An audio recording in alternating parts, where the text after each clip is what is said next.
역사의 주인이신 하나님이라는 제목으로 말씀을 나눌 때 우리에게 깨닫는 그런 은혜와 은총이 있기를 바랍니다.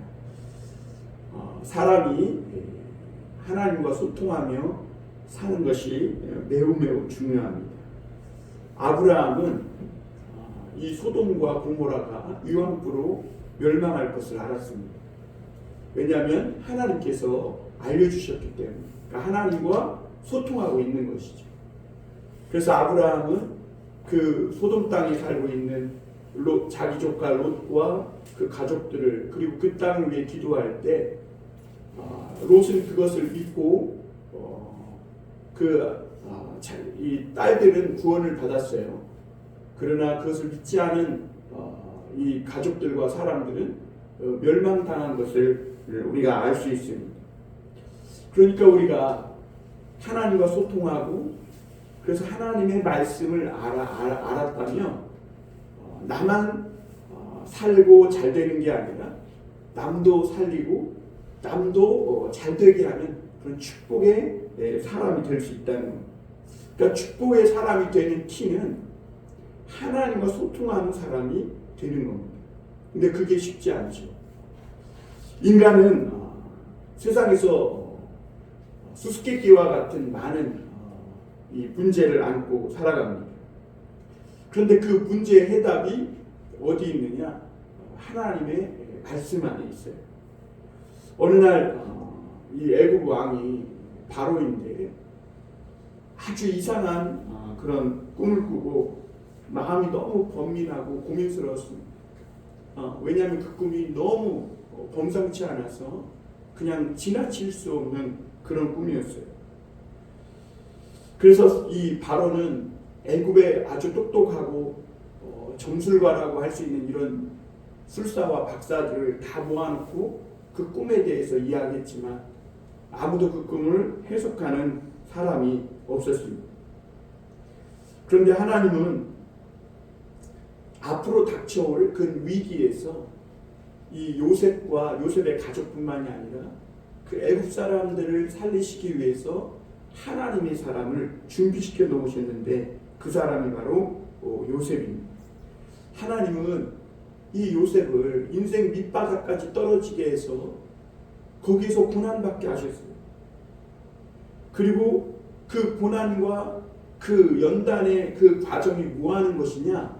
하나님의 말씀을 해석하는 그런 능력을 갖추는 기간이었어요. 그리고 결국에는 하나님이 주신 그 능력으로 세상에 있는 수많은 바로들, 예를 들면 인생에 많은 질문을 갖고 있지만 그 해답을 몰라서 그 삶의 위기 속에 그대로 이 침몰당하는 수많은 이 바로와 같은 사람들을 살릴 수 있는 그런 능력을 주시는 것이죠. 여러분, 하나님께서 오늘도 우리에게 편안하고 들다스운 길만, 꽃길로만 인도해 주시지 않고 어렵고 힘든 길로 인도해 주시는 것은 하나님이 우리에게 그만큼 하나님의 뜻을 좀 더 명확하게 알게 하시는 그런 시간들인 겁니다. 그리고 그런 일들을 통해 내가 의지하던 것들 다 내려놓고 전적으로 하나님의 능력만 붙잡고 또 그 하나님의 능력에만 붙들려 살아가는 그런 사람이 되게 하심으로 나도 살고 나를 통해 이 세상의 문제 속에서 죽어가는 많은 사람들을 돕고 건지시기 위함이라는 것을 여러분 기억하시길 바랍니다. 오늘 역사의 주인이신 하나님은 먼저 바로 왕을 움직이시는 것을 볼 수가 있습니다. 우리 1절에서 4절 말씀을 한번 다시 보겠습니다. 만 2년 후에 바로가 꿈을 꾼즉 자기가 나일 강가에 서 있는데 보니 아름답고 살찐 7 암소가 강가에서 올라와 갈밭에서 뜯어먹고 그 뒤에 또 흉하고 파리한 다른 7 암소가 나일 강가에서 올라와 그 소와 함께 나일 강가에 서 있더니 그 흉하고 파리한 소가 그 아름답고 살찐 7 소를 먹은지라 바로가 곧 깨었다가, 하나님은 역사의 주인이세요. 우리 인간들은 앞으로 될 일을 모르지만 하나님은 인간의 모든 역사를 알고 계신 분이세요. 곧 이 애굽 온 지역에 흉악한 흉년이 들어서 수많은 사람들이 굶주림에 고통받고 죽을 것을 하나님은 미리 아셨고, 그래서 하나님은 이 애굽 왕 바로를 하나님을 알지 못하는 왕임에도 불구하고 그를 꿈을 통해 경고해 주시며 움직이시는 것을 볼 수가 있습니다. 여러분, 우리가 여기서 하나님은 참으로 자비하신 하나님이라는 걸 깨달아요. 하나님은요, 우리가 죄를 짓는다고 곧바로 심판하시지 않아요. 미리 경고해 주시고 또 경고해 주시고 어떤 꿈으로나 말씀으로 우리에게 계속 메시지를 던져주세요. 그런데 많은 사람들이 그 경고의 말씀을 무시하다가 결국에는 큰 재난과 위기를 겪는 것이죠. 하나님은 오늘 이 애굽 전역을, 그리고 그 수많은 사람들이 이 죄를 지며 살아갈 때 그것을 바로 심판하실 수 있어요. 그런데 하나님은 하나님을 믿지도 않는 이 바로 왕에게 사인을 주셔서 그 하나님의 이 경고의 말씀을 듣고 대비할 수 있는, 준비할 수 있는 은혜를 주세요. 이게 엄청난 자비인 것이죠. 하나님의 놀라운 자비예요. 바로 심판할 수 있지만 하나님은 돌이킬 기회를 주시는 분이신 거죠. 그리고 바로는 그 당시에 최고 실권자예요. 부족한 것이 없습니다. 그러나 그 최고의 강력한 권력을 가진 바로라 할지라도 하나님의 통치 아래 있는 사람이고, 그리고 그런 사람도 하나님이 한번 낮추시면 아무리 하늘을 나는 독수리라도 땅으로 곤두박질 칠 수밖에 없는 존재라는 것을 우리가 알아야 합니다. 그러니까 우리가 이 땅에 살아갈 때 그래서 하나님을 두려워해야 돼요. 아무리 내가 지금 당장은 잘 나가고 있고 부족한 것이 없어도 하나님이 낮추시면 여지없이 낮아질 수밖에 없는 것이 우리 인간이라는 존재이기 때문입니다. 그래서 하나님을 경외하고 두려워해야 됩니다. 오늘 요셉은 이 감옥에서 술 맡은 관원장의 꿈을 해석하고 약 만 2년이 지나갔습니다. 사실 이 2년이라는 시간이 짧은 시간인데 사실 요셉에게는 참으로 답답하고 절망스러운 시간이었어요. 우리도 교회를 개척하고 코로나가 터져서 2년을 겪어보니까 2년이 짧은 시간 같으면서도 굉장히 길더라고요. 정말 이 코로나가 언제 끝나나, 그래서 언제 마음껏 예비하고 기도하나, 정말 그것만 이렇게 간절히 바라보게 되는 시간이었어요. 그러니 이 요셉에게도 술 맡은 관원장의 꿈을 해석하고 분명히 그 술 맡은 관원장이 바로 왕에게 이 얘기해서 감옥에서 빼준다고 약속을 했는데 아무런 소식이 없으니까 요셉에게는 이제 더 이상 아무 희망도 없고 감옥에서 나올 길이 마치 끊어진 것과 같았어요. 그런데 놀랍게도 하나님이 그때 움직이셨어요. 술 맡은 관원장도 있고 요셉에게는 이제 더 이상 감옥에서 나올 수 있는 그런 희망의 끈이 완전히 사람에게서는 사라져 버렸을 때, 그때 하나님이 움직이셔서 이 요셉을 감옥에서 나오게 하기 위한 그 모든 작업들을 시작하신 것을 볼 수 있습니다. 그래서 하나님은 이 바로에게 말씀으로 꿈으로 사인을 주셨지만 해답은 주지 않습니다. 그래서 바로는 꿈을 꾸고 뭔가 여기에는 신이 주는 메시지가 있을 것 같은데 그걸 모르니까 답답하고 번민하고 힘든 거예요. 그런데 여러분, 그게 그 당시 바로 왕에게만 해당되는 게 아니라 오늘날 세상을 살아가는 모든 사람들의 어려움이기도 해요. 오늘 우리는 수많은 질문 속에 살아요. 문제를 갖고 살아요. 나는 누구인지, 왜 살아야 하는지, 내가 어디서 무엇을 해야 하고 누구를 만나야 하고 누구와 결혼해야 되고 내가 이 직장을 더 다녀야 되는지 그만 다녀야 되는지, 오늘도 이 수많은 문제들 앞에서 내가 무엇을 어떻게 해야 하는지 우리는 해답을 모른 채 많은 문제를 끌어안고 살아요. 그래서 나중에 이 바로왕이 이 술 맡은 관원장을 통해 요셉이 이 꿈이나 어떤 이런 질문을 들으면 그것을 바로 푸는 능력이 있다는 소식을 듣고 요셉을 불렀을 때, 너는 꿈을 들으면 능히 푼다 하더라, 이런 얘기를 해요. 그런데 그때 요셉이 뭐라고 그러냐면, 내가 아니라 그 모든 문제, 꿈에 대한 이 해석은 하나님께 있다고 하는 것을, 대답하는 것을 볼 수가 있습니다. 그러니까 많은 사람들이 오늘도 이런 해답을 모르는 많은 문제와 질문을 끌어안고 사는데, 그 해답을 어디에서 찾을 수 있느냐? 하나님께 와야 그 해답을 얻을 수 있다는 것이죠. 오늘 바로가 꾼 꿈은, 두 가지 꿈은 아주 생생했습니다. 그리고 범상치 않은 꿈이었어요. 그냥 흘려버리고 싶은데 너무 생생하고 너무나도 참 범상치 않은 꿈이었어요. 이 하나님을 믿지 않는 바로왕조차도 그냥 지나칠 수 없었습니다. 사람이 살아갈 때 되게 좋지 않은 일들이 일어날 때는 그 징조가 있음을 보게 됩니다. 9.11 테러 때도 보면 당시 정보 당국은 이미 그 정보망의 위험성을 감지를 했다고 해요.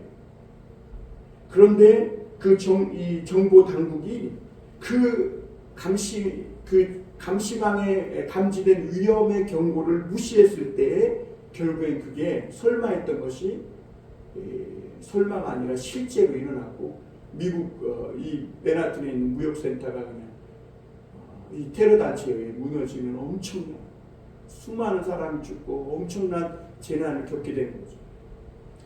여러분, 이스라엘과 하마스의 그 전쟁도 마찬가지라고 합니다. 이스라엘은 이미 수일 전에 그 하마스가 어떤 식으로 공격해 올 거라는 것을 대충은 감지했다고 해요. 그런데 그것을 설마 그런 적이 없었다는 거예요. 지금까지 이스라엘 본토가 공격을 받은 적이 없다는 거예요. 사람들이 침입해가지고. 그러니까 무시했다가 결국에는 수천 명이 죽고 인질로 잡혀가는 이런 엄청난 재난을 겪게 된 것이죠.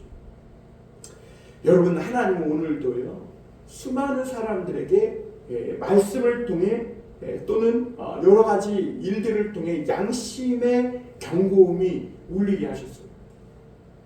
그런데 사람들은요, 그 하나님 말씀을 통해 어떤 사건을 통해 계속 양심의 경고에 이 종을 울리는데 사람들은 그걸 무시하고 살아요. 그러니까 이 경고음을 무시하고 계속 죄를 짓고 사니까 이 더 이상 양심의 경고음이 울려도 작동하지 않는 거예요. 거기에 대한 어떤 준비나 대비를 해야 되겠다, 그런 생각을 하지 않는 것이죠.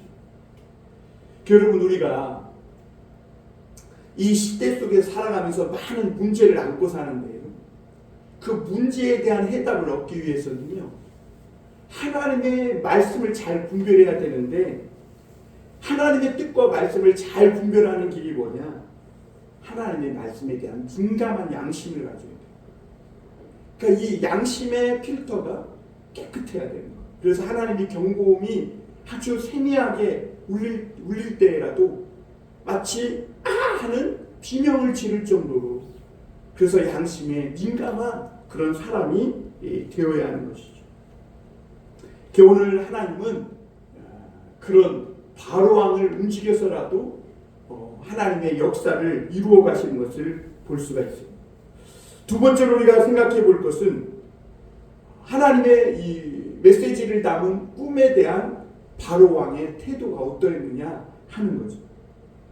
바로는 당시 최고의 큰 강력한 나라를 다스리고 있는 왕이었습니다. 그러니까 누구도 감히 대적할 자가 없는 거죠. 이쯤 되면 정신적으로 해이해지고 자기에게 주어진 이 권력과 부와 이런 것들을 즐기며 이 부와 영광을 누리려고만 할 거예요. 최고의 자리에 있으니까 더 이상 감히 대적할 자가 없으니까 누가 직언하면 그 직언이 싫고 직언하는 사람을 물리치고 자기 주변에는 그냥 좋은 말만 아첨하는 사람들만 아마 두기를 원할 것이죠. 그런데 바로왕은 비록 하나님을 모르는 그런 사람임에도 불구하고 하나님이 어떤 꿈을 통해 그 양심을 두드렸을 때 흘려버리지 않았다는 거예요. 그리고 그거에 대해서 진지하게 생각할 줄 아는 그런 사람이었음을 볼 수가 있습니다. 우리 8절 한번 보겠습니다. 아침에 그의 마음이 번민하여 사람을 보내어 애굽의 점술가와 현인들을 모두 불러 그들에게 그의 꿈을 말하였으나 그것을 바로에게 해석하는 자가 없었더라. 바로가 꿈을 꾸고 번민한 것은요, 그 꿈의 의미를 몰랐기 때문에 그래요. 분명히 이 꿈이 이게 뭔가가 있는 것 같은데 그거를 도무지 모르겠어요. 그러니까 고민하는 것이죠. 그런데 그 꿈의 의미를 모르고 그냥 아무것도 아니야 라고 치부하기에는 뭔가 여기에는 중요한 계시가 있고 메시지가 있는 것 같은데 그걸 모르니까 번민하는 것이죠. 역사학자 토인비는 말하기를 세계에서 사라진 문명들을 연구했는데 세계에서 멸망하여 없어진 문명들의 하나같이 나타나는 공통점이 뭐냐면 어떤 도전이 왔을 때 그 도전에 대해서 전혀 아무런 반응도 하지 않았다는 거예요. 여러분, 우리가 시대를 살아가다 보면 한 시대는 가고 새로운 시대가 도래해요. 그러면 새로운 도전들도 오게 되어 있죠. 그런데 이런 도전들이 올 때마다 되게 많은 사람들이요, 변화를 두려워합니다. 그래서 들으려고 하지 않고 다른 생각의 어떤 질문이나 다른 생각들에 대해서 귀를 막아요.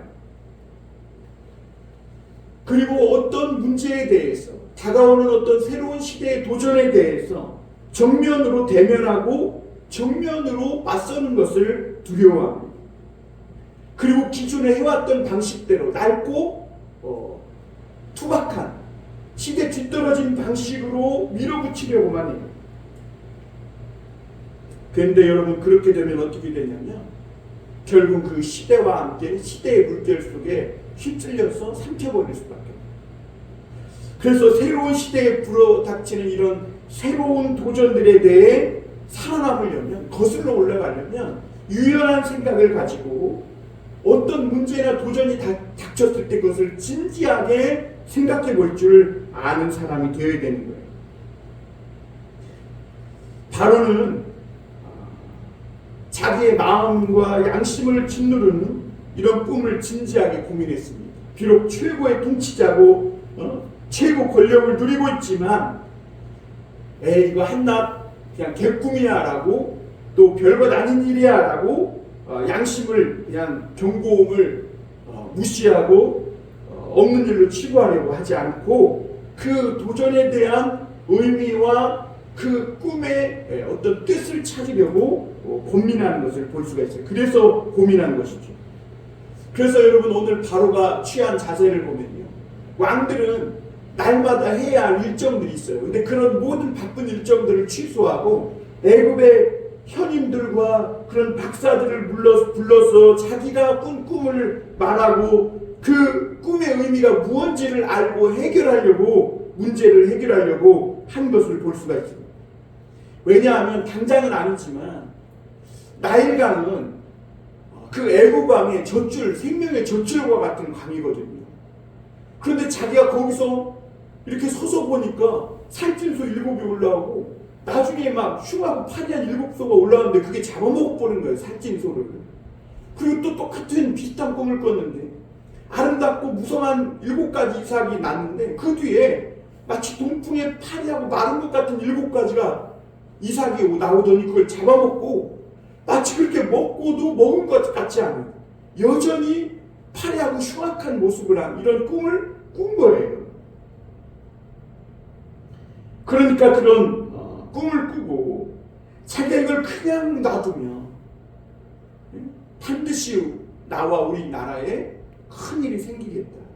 당장은 아니지만 이것은 우리가 죽고 사는 문제에 대한 어떤 메시지를 담고 있을지도 모르겠다. 이런 생각을 합니다. 그래서 왕이 박사들을 모아놓고 꿈에 대해서 말한 것 아니겠어요? 그런데 바로의 그 생각은 아주 정확했음을 볼 수가 있습니다. 여러분, 우리가 하나님의 뜻을 찾으며 살아가는 그 삶이 굉장히 중요합니다. 그래서 하나님의 뜻을 찾는 이런 것들을 최우선 순위에 두어야 됩니다. 왜냐하면 다른 것들은 그냥 조금 뒤로 미뤄도 괜찮은 것들이에요. 그러나 하나님의 말씀과 메시지는 내 생명과 운명을 결정하는 것이기 때문에 그 어떤 것보다도 가장 중요한 것입니다. 그 바로는 그거를 이야기했지만 해석하는 사람이 없었어요. 사실 그런데 이런 생각도 해봐요. 박사들과 거기 연인들이 바로왕이 불러서 왔을 때 그 꿈을 들었잖아요. 그러면 사실 이 꿈 해석이라는 게 딱 답이 정해져 있는 것도 아니고 수학 공식처럼 딱 떨어지는 것도 아니잖아요. 그러니까 대충 좋은 말을 덧붙여가지고 자기 멋대로 좀 왕의 귀에 듣기 좋은 대로 그렇게 해석해도 그것이 틀렸다고 증명할 길이 없어요. 그냥 왕이 듣고 좀 그렇다 좋다 그러면 되는 거잖아요. 물론 나중에 시간이 지나면 알게 되겠지만, 그런데 그럼에도 불구하고 왕 앞에서 사람들은 아무도 해석할 자가 없었어요. 왜냐하면 하나님이 때때로는 막 자기 마음대로 말하게 놔주시지만 하나님의 뜻을 이루기 위해서 하나님은 입을 거짓 술사나 점쟁이들의 입을 봉하실 때가 있거든요. 그래서 하나님은 하나님의 뜻을 이루세요. 오늘 애굽에 수많은 종교인과 학자들이 있어요. 그러나 하나님은 그 입을 봉하셨어요. 왜냐하면 하나님의 뜻을, 그 역사를 이뤄가기 위한. 그런데 어떤 이런 꿈이 있고 그것을 해석을 못한다. 하나님의 말씀이 있고 해석을 하는 자가 없다. 그러면 어떻게 되는가? 앞으로 어떤 재앙이나 어려움, 위기가 닥쳐도 무방비 상태라는 거예요. 준비할 방법이 없다는 거예요. 대책이 없다는 것이죠. 애굽이 그런 큰 위기 속에 지금 있는 거죠. 바로 왕은 범상치 않은 꿈을 꿨는데 그걸 해석할 사람이 없는 거예요. 그러니까 막 모두가 다 긴장 상태고 어려움에 휩싸이는 거죠. 그런데 그때 술 맡은 관원장이 비로소 그제서야 요셉을 생각하기 시작합니다. 우리 9절 한번 보겠습니다. 9절. 술 맡은 관원장이 바로에게 말하여 이르되 내가 오늘 내 죄를 기억하나이다. 바로께서 종들에게 놓아사 나와 떡 굽는 관원장을 친위대장의 집에 가두셨을 때 나와 그가 하룻밤에 꿈을 꾼 즉 각기 뜻이 있는 꿈이라. 그곳에 친위대장의 종된 히브리 청년이 우리와 함께 있기로 우리가 그에게 말하며 그가 우리의 꿈을 풀되 그 꿈대로 각 사람에게 해석하니 그 해석한 대로 되어 나는 복직되고 그는 매달렸나이다. 이렇게 말하는 걸 볼 수가 있어요. 술 맡은 관원장은 감옥에서 나오자마자 요셉을 잊었어요. 왜냐하면 한낱 노예에게, 히브리 노예에게 관심을 둘 필요가 없었기 때문입니다. 그러나 사람은 잊어도 하나님은 절대 잊지 않으셨어요. 그리고 사람은 실패해도 하나님은 실수하지 않는 분이심을 알 수가 있어요. 사람은 변덕이 심하고 자기 이익만 생각합니다. 그리고 그래서 약속을 하고도 지키지 않는 때가 부지기수예요. 그러니까 사람만 믿고 의지하면 아무것도 못하고 오히려 큰 낭패를 보기가 십상입니다. 그러나 하나님은 절대로 실수하지 않는 분이세요. 14절에 보니까 이에 바로가 사람을 보내어 요셉을 부르매 그들이 급히 그를 옥에서 내놓은지라 이렇게 말하는 걸 볼 수가 있어요. 하나님은 요셉을 감옥에서 건져내기 위해서 많은 일을 하셨어요. 그 물밑 작업을 한 거죠. 바로의 신하들이 감옥에 들어오게 하고 꿈을 꾸게 하고 그것을 요셉에 해석하게. 그 술 맡은 신하는 잊어버렸지만 하나님이 바로 왕에게 꿈을 주셔가지고, 그리고 그 꿈 때문에 막 애굽이 전체가 막 신하들과 함께 고민하게 했어요. 그리고 결국에는 술 맡은 이 단원장이 그 꿈을 듣고도 많은 애굽의 현인들이 해석을 못하고 입이 봉화해졌을 때 그 감옥에서 꿈을 해석해 줬던 요셉을 그제서야 생각나게 하셨어. 마침내 요셉의 일을 바로왕 앞에 이야기하게 되고 요셉은 왕의 이 부름을 받고 감옥에서 나오게 되는 걸 볼 수가 있어요. 그러니까 요셉은 순전히 하나님의 능력으로 나온 거예요. 그리고 하나님은 이 요셉을 통해 애굽에 아무도 풀지 못했던 그 하나님의 말씀을 온전히 해석하게 하세요. 그러니까 하나님은 하나님을 의지하는 자를 절대로 실패하지 않게 하시는 것을 볼 수가 있습니다. 우리가 마지막으로 한 가지 더 볼 것은 아무도 해석하지 못한 하나님의 말씀을 해석하는 요셉의 능력을 볼 수가 있습니다. 성경은 오늘 바로가 꾼 꿈의 이야기를 2번이나 반복하고 있습니다. 저는 이것이 성경에 굳이 지면만 차지하고 2번이나 기록될 필요가 있을까 이런 생각을 많이 했어요. 똑같은 이야기인데 또 읽으려니까 안 읽어도 될 것 같이 그냥 건너뛰고 싶더라고요. 그런데 그냥 또 한 번 읽어봤어요. 그러면서 생각이 들기를, 왜 하나님의 말씀인 이 성경에 지면을 차지하면서 똑같은 이야기가 2번 기록됐을까? 그것은 아주 중요하기 때문입니다. 사람들은 무엇이든지 막 템포만 빨리 해가지고 뭔가 빨리 이루어지기만 바라는데 어떤 문제가 해결되려면 먼저 하나님의 말씀을 경청하고 깊이 있게 들어야 돼요. 거기에 해답이. 우리는 빨리빨리 템포 박자만 빨리 막 맞춰가길 바라지만 먼저 그러기 위해서는 하나님의 말씀을 경청하고 깊이 있게 들어야 합니다. 그래야 하나님의 음성을 잘 분별할 수 있어요. 여러분, 사람의 말도요, 상대방의 말을 경청하지 않으면 그 의도를 모르고요, 딴 얘기를 하게 돼요. 하물며 하나님의 말씀을 반복하여 깊이 듣는 것은 더더욱 중요하다 할 것입니다. 요셉은 바로의 꿈 이야기를 경청합니다. 그리고 명쾌하고 분명하게 해석해 줍니다. 오늘 25절 한번 다 같이 읽어볼까요? 25절 시작. 요셉이 바로에게 아뢰되 바로의 꿈은 하나라. 하나님이 그가 하실 일을 바로에게 보이심이니라. 요셉은 아무도 해석하지 못했던 이 바로에게 주신 하나님의 말씀을 마치 장인처럼 능숙하게 요리하며 해석하기 시작합니다. 마치 최고의 연주자의 손에 악기가 들린 것처럼 그 볼품없는 악기에서 아름다운 선율과 음악이 연주되기 시작하는 것처럼 그렇게 악기가 춤을 추기 시작하는 것이죠. 하나님의 말씀도 마찬가지라는 거예요. 하나님의 말씀은 하나님의 손에 연단받은 사람에 의해서 그 말씀이 쏟아져 나옵니다.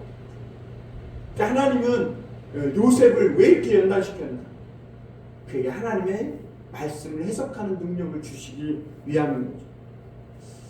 열왕기에 보면 이 남유다 왕과 북이스라엘 왕이 연합해가지고 모압과 싸움을 하러 갈 때 중간에 길이 없어가지고 짐승들이 다 목말라 죽을 뿐만 아니라 사람도 죽게 되는 위기를 만나요. 그때 여호사밧 왕이 묻죠. 여기에게 하나님의 뜻을 물을 만한 선지자가 없냐. 그랬더니 엘리사가 있다고, 엘리야 밑에서 일했던 엘리사가 있다고. 그러면서 엘리사를 불러요. 그런데 엘리사가 검은꽃 자를 불러달라고 그러면서 하나님의 말씀을 쫙, 엘리사가 누구예요? 엘리야를 쫓아다니면서 그 온갖 고난과 연단을 다 받은 사람 아닙니까? 여러분, 하나님의 말씀이 누구를 통해서 폭포수같이 쏟아져 나옵니다. 하나님의 손에 많은 연단과 고난을 받은 사람.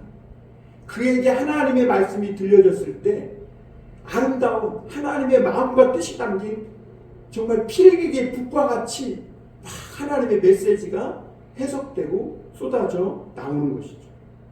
그래서 오늘 26절부터 27절을 보면 요셉은 하나님의 말씀을 해석하는데요. 큰 틀에서 먼저 해석하고 그리고 세부적으로 작은 것에 초점을 맞춰서 또 정확하게 해석해내는 걸 볼 수가 있습니다.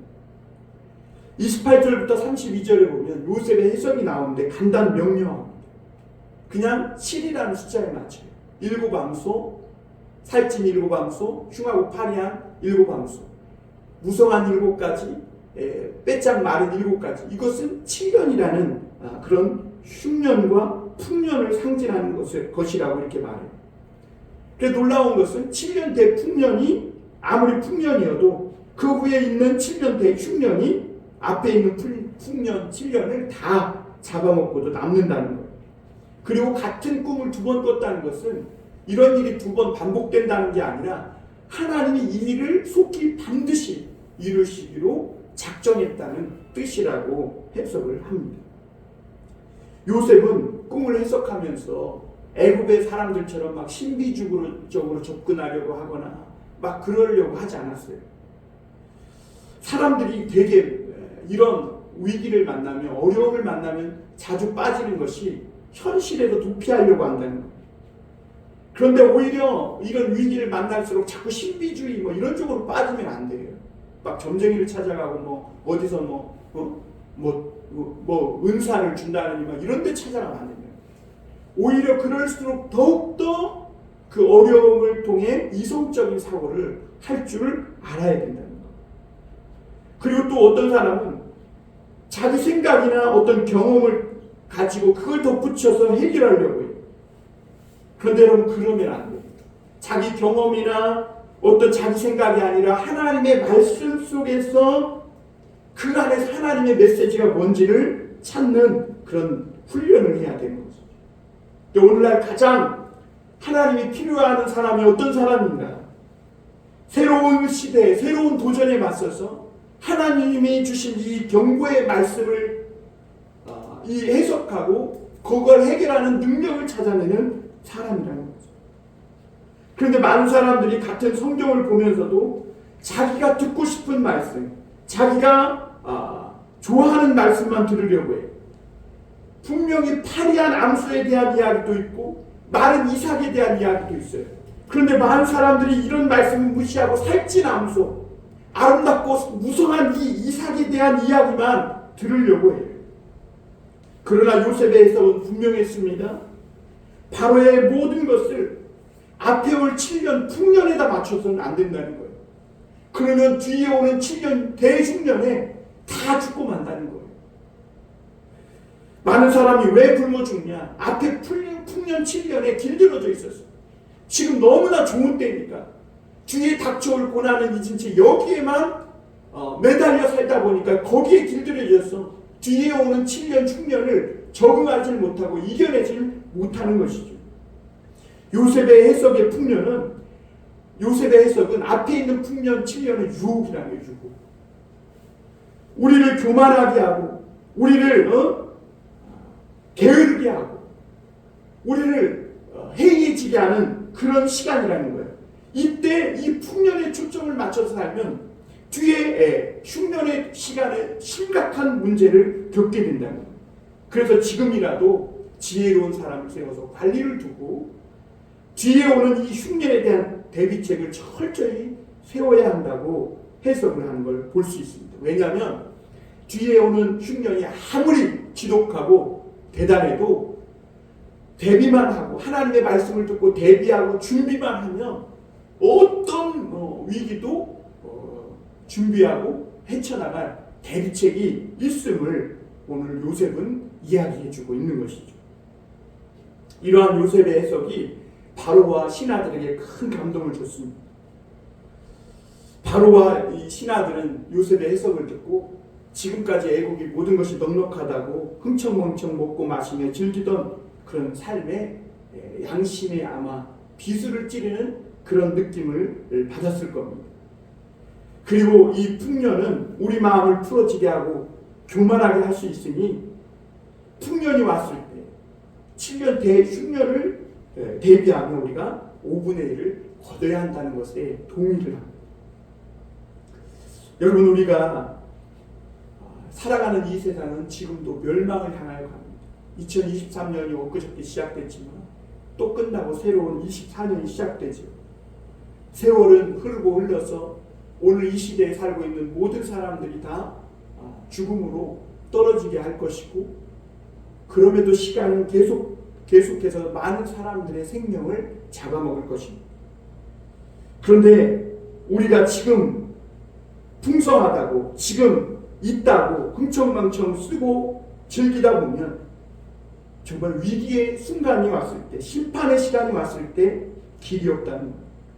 그래서 여러분, 오늘 하나님을 믿는 사람들은 하나님을 두려워하고 하나님의 심판을 생각하고 대비하며 준비하며 살 줄 아는 지혜로운 사람이 되어야 합니다. 오늘 나에게 있는 이 시간이 풍년이라고, 나에게 이 젊음이 풍년이라고, 내 인생이 모든 것이 돈도 많고 잘 나가는 풍년이라고 즐기려고만 해서는 안 된다는 거예요. 고난을 받아야 한다는 겁니다. 이런 죄와 심판을 이기는 비결은 하나님의 말씀을 붙잡고 고난을 받으며 심령의 부흥을 가지는 수밖에 없다는 것이죠. 오늘도 우리가 욕심과 교만을 버리고 하나님의 말씀으로 영적으로 부흥하여 믿음을 비축해야 한다는 겁니다. 성도는 돈이나 명예가 아니라 오늘도 하나님의 말씀이 주시는 지혜로 세상을 헤쳐 나가는 사람입니다. 사랑하는 성도 여러분, 오늘 아직 건강할 때, 내가 능력이 될 때, 예배와 기도를 마음껏 드릴 수 있을 때 하나님 앞에 더 부르짖고 나아가길 바랍니다. 새벽을 깨우실 수 있길 바랍니다. 우리 심령의 부러움이 일어나서 지금 당장 유혹과 그 시험에 길들여지지 말고 다가오는 그런 심판 때, 위기 때를 준비하며 대비하며 나만 사는 게 아니라 나도 살고 남도 살리는 그런 요셉과 같은 믿음의 사람들, 하나님의 사람들이 다 될 수 있게 주님의 이름으로 축원합니다. 기도하겠습니다.